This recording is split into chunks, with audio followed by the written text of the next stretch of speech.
Hey everyone, today I'll be walking you through a recap of my recent two trades from last week on Thursday and Friday. One loss and one BE.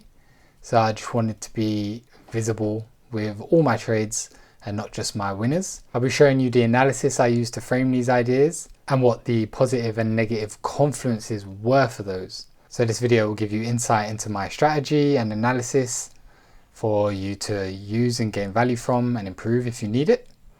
So let's start here. We're on the 1 hour chart.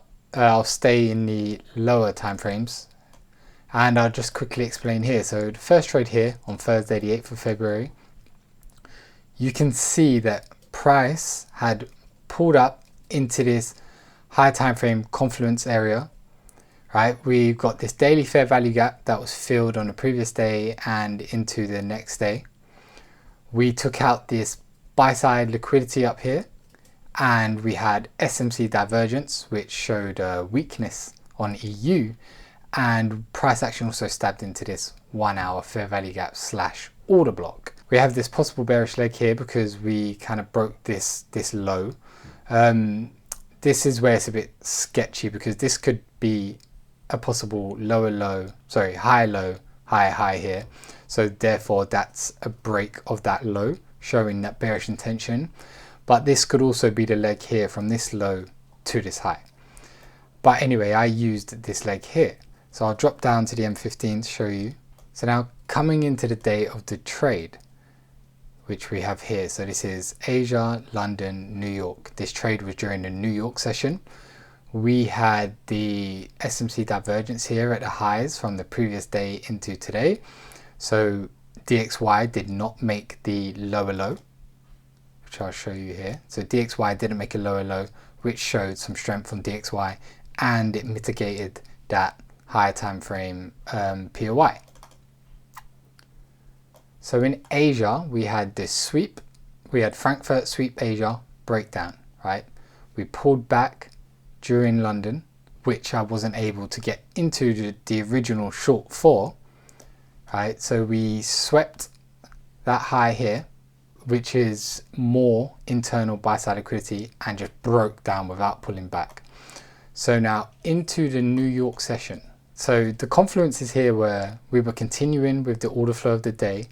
The higher time frame is obviously still bearish, though we are in a discount, which is one of the negatives.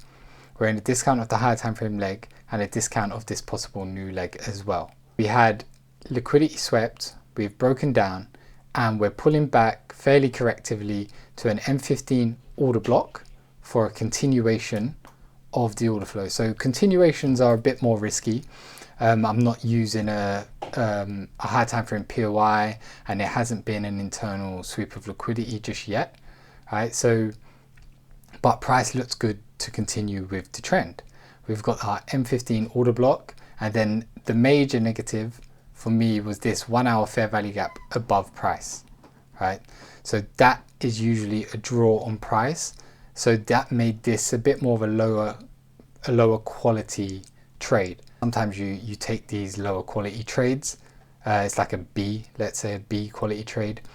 And a lot of the time with the New York cycle, after taking the lows of London, it will continue that way, or it can be a reversal, right? But there's a higher chance of a continuation, especially with trend. So that's where I was going with this trade. So on the M5, you can see we had a M5 breaker structure. Earlier here we had these M15 breaker structures, which are all positive confluence for me. We had a nested 5M order block within that 15-minute order block, and you can see we've got this corrective pullback to enter on the 5M or 15M at this level. So I wasn't in this trade for long. Price did pull back to that 1 hour fair value gap and make a short move lower, but you can just see we was wrong with the direction of New York. New York was a reversal day, so there was nothing I could do. It was a B setup, as I said, so it wasn't great because it was a continuation, right? There was other factors that would have been better, like if this wasn't above, but you can see price just continued the other way to overnight. So I wasn't upset with that. It is what it is. So we'll move on to my other trade from Friday the 9th. So Friday the 9th was a much better trade quality wise. So I'll move up to the hourly, we'll see what we have there. So unlike the day before, we did not have a POI to mitigate. This 1 hour POI was sort of already mitigated overnight, but price was being held by it, which was a positive confluence. We are assuming this leg is still intact because we hadn't taken the high, right? So price had been held by this 1 hour order block here. We're still within this leg, right? The trend is still bearish. And then going into Asia, end of Asia, Frankfurt, we've swept that internal buy side liquidity. Again, SMC divergence, right? To show that we had a dollar strength because we had a high low, and which means that, it swept liquidity to make it move lower. We had price break down very strongly from here. Two big bearish 1 hour candles closing out, which left a 1 hour fair value gap, so a POI. And a negative was this 1 hour order block and fair value gap, which price did go into before pulling back. But price stalled, right? It didn't pull back uncorrectively, which I'll show you on a lower time frame. So again, we had our SMC divergence, internal liquidity swept for above Asia, previous highs, breakdown, M15 break of structure, right? We're gone into this 1 hour order block here, but price pulled back correctively. As you can see, we had our inducement here, pull back down slightly, and a nice slow pullback into the entry, which was also within or above the 1 hour fair value gap. This was a 5-minute entry.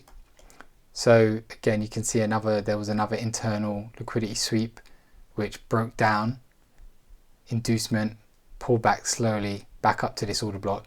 3.5 pip stop. Was fairly uncomfortable to me, but I was just following my rules of having no stop just at the order block.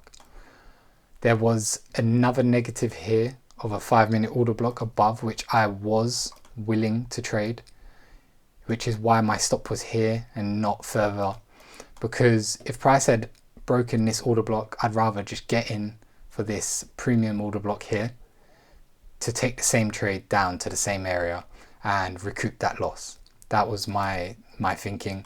So that was one of the main risks, but it was an M5 risk. On the M15, of course, this is all mitigated, so there was still that negative confluence there. So I still decided to take this trade, and I was locked and loaded to take this trade if price did do that. However, the pullback was very nice, so I can't complain. The entry time was just after, London kill zone, going into New York soon. Price fell heavily, so this trade obviously really hurt. I had set my TP here. We came within 0.5 pips, ran over 3.2, 3.3%, and just missed out, and price reversed and took me out BE. So there's obviously improvements I could have made, but I was following my plan. I expected price to continue bearish and take at least the London lows. So it was a sound judgment. I probably could have just, done a manual close or something, but that's all in hindsight. So that was a good trade. That to me was a high quality trade. I've got this noted here because there was CAD news that affected US dollar, and price flew against us after that. But I was out for BE on that trade. So again, I was wrong with the overall direction for New York into London. Price, as we know, and as I had said in my previous videos, we're still in a discount of this high time frame leg, and there was this 4-hour fair value gap above that could still attract price. So it seems that price just wasn't ready to break down further yet. It wasn't ready to, take these lows or take this low. It made a bearish move in London like it did here, but ultimately price wanted to head higher into a premium before continuing its overall trend. So it's just an intraday trend that I tried to take advantage of, and clearly was very unfortunate with my profit taking, and allowed that one to come back BE. So I hope you've enjoyed this video, gained any value from it, seen how I analyze price and my strategy. So take care guys, and I'll see you soon.